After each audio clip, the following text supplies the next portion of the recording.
Break के बाद एक बार फिर से आप सभी का स्वागत है आयुर्वेद पर आधारित हमारे इस बेहद खास कार्यक्रम स्वस्थ विचार में। दर्शकों, ये कार्यक्रम आपके लिए पूर्णतः प्रकृति की दृष्टि से हम लेकर आते हैं आप सभी के लिए, ताकि प्रकृति के बारे में आप गहन जानकारी प्राप्त कर सके, प्रकृति की ओर आपका रुझान बढ़ सके और साथ ही साथ आप आयुर्वेद से जुड़कर आयुर्वेद के तमाम उन नुस्खों को जानकर अपना स्वयं का उपचार कर सके, और केवल अपना ही नहीं बल्कि अपने परिवार का भी आप ख्याल रख सकें। अक्सर इस कार्यक्रम से जो दर्शक जुड़ जाते हैं, जो इस कार्यक्रम को नियमित देखते हैं, ऐसा अनुभव उनका बताया जाता है कि ऐसे लोगों के, ऐसे दर्शकों के घर में रोगों की जो एक औसत दर है वो उसमें बहुत गिरावट आई है। यानी अब रोग उनके घर में नहीं पनपते हैं, क्योंकि समय समय पर वो उपचार तो करते ही हैं, साथ ही साथ जो सावधानियां वो बरतते हैं, जो नियम और परहेजों का पालन कर लेते हैं, तो रोग किसी भी प्रकार का होना उनको मुनासिब होता ही नहीं है। तो ऐसे में ये सब चीजें आपके साथ भी हो सकती हैं यदि आप इस कार्यक्रम से जुड़े रहते हैं। और आज के इस अंक में भी हम एक ऐसे ही महत्वपूर्ण विषय पर बात करने जा रहे हैं जो आप सभी के लिए सुनना और जानना बेहद जरूरी है। तो चलिए शुरू करते हैं आज के मुख्य विषय पर चर्चा। गुरु जी, आज हम एक ऐसे बात करेंगे विषय पर जो गले से संबंधित है, डिप्थीरिया, जिसे एलोपैथ की भाषा में डिप्थीरिया कहा जाता है, वैसे उसे रोहिणी कहा जाता है हिंदी में, और ये एक तरह का गले का इन्फेक्शन रोग है। तो सबसे पहले तो मैं जानना चाहूंगा कि ये रोग किस प्रकार का है, कैसे फैलता है, इसके कारण क्या होते हैं?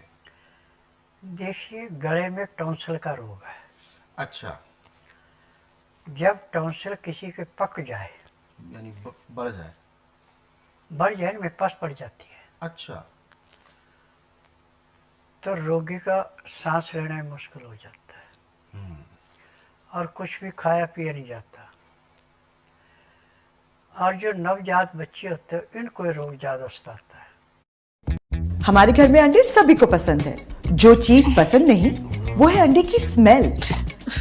सो आई स्विच टू एगोज, और अब इनका रिएक्शन कुछ और ही है। मेरे लिए double egg please. No smell, no drama, Eggoz eggs सबसे बेस्ट।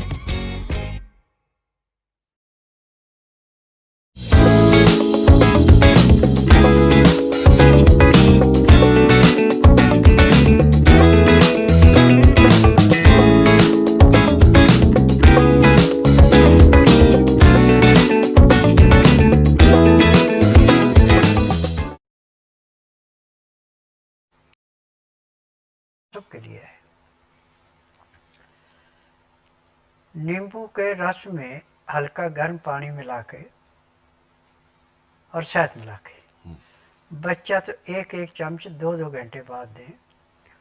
उससे जैसे नींबू को निचोड़ के उसका छिलका रह जाता है, रस सारा निकल जाता है, ऐसे वो अंदर का खून जो है इसके लेने से इसकी गर्मी से ही वो समाप्त हो जाता है। अब 1 या 2 दिन का काम नहीं है ये। अच्छा। इसमें हफ्ता 10 दिन लग जाते हैं। और हर 2-2.5 घंटे बाद बच्चा है तो एक एक 2-2 चम्मच देने हैं। और बड़ा जैसे 3 साल से ऊपर का बच्चा है तो उसको 4-4 चम्मच देने हैं। और नौजवान है तो उसको 1 गिलास देना है। अब इसको 1 गिलास को पीने में बड़े आदमी को आधे घंटे का टाइम लगाना है। 1-2 घूंट पीने पे तो उसको थोड़ी सी परेशानी महसूस होगी, परंतु उसके बाद वो बड़े आराम से पीता जाएगा और जैसे जैसे गिलास का पानी समाप्त होता जाएगा उसको आराम मिलता जाएगा। और हर 3-4 घंटे बाद इसको दें तो एक दिन में इसके अंदर कम से कम 35 से 40% का आराम मिल जाता है और 2 दिन में रोग खत्म। जी। ये है इसका।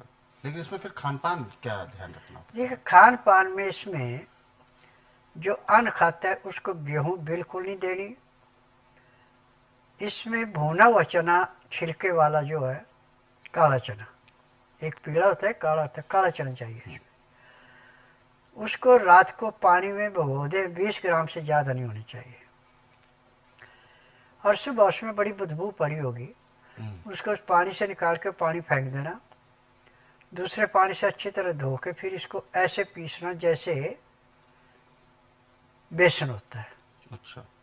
छिलका रो पीस करके फिर इसको गाय के दूध में या बकरी के दूध में या सोयाबीन के दूध में मिला के उसको देना है।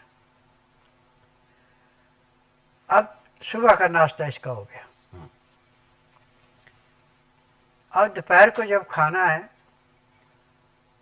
तो उसमें यदि चने आपके पास काले का छिलके के साथ आटा पीस के रखा हुआ, दरदरा आटा, ज़्यादा बारीक आटा नहीं चाहिए इसमें, जो हाथ में लेके रहते जैसा सरके ऐसा, तो जितनी भूखा उतना आटा लेके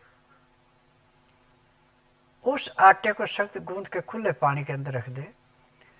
इतने में मौसम के अनुसार जो भी हरी सब्जी है वो ले सकते हैं आप, परंतु छिलके के साथ।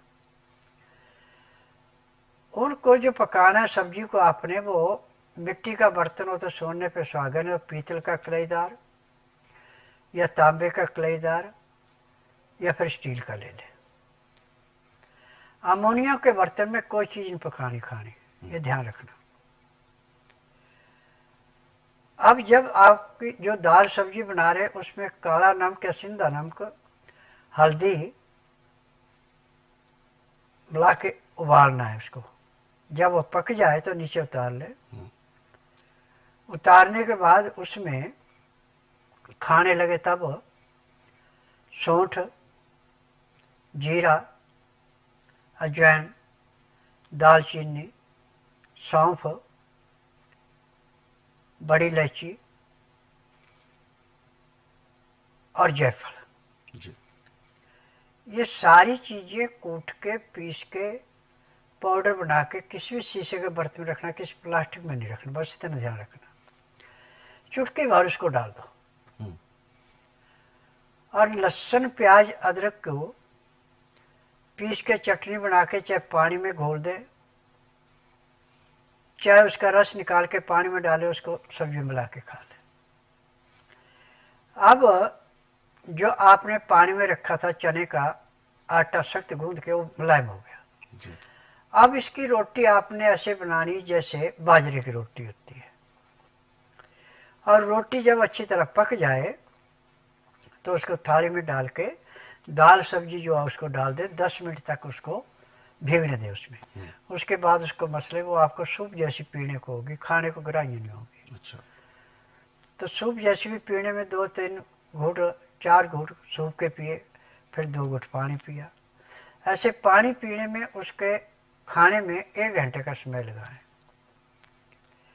अब आपका रोग ऐसे समाप्त होगा जैसे कूड़े करकट के ढेर को माचिस की तिल्ली जला के समाप्त करती है।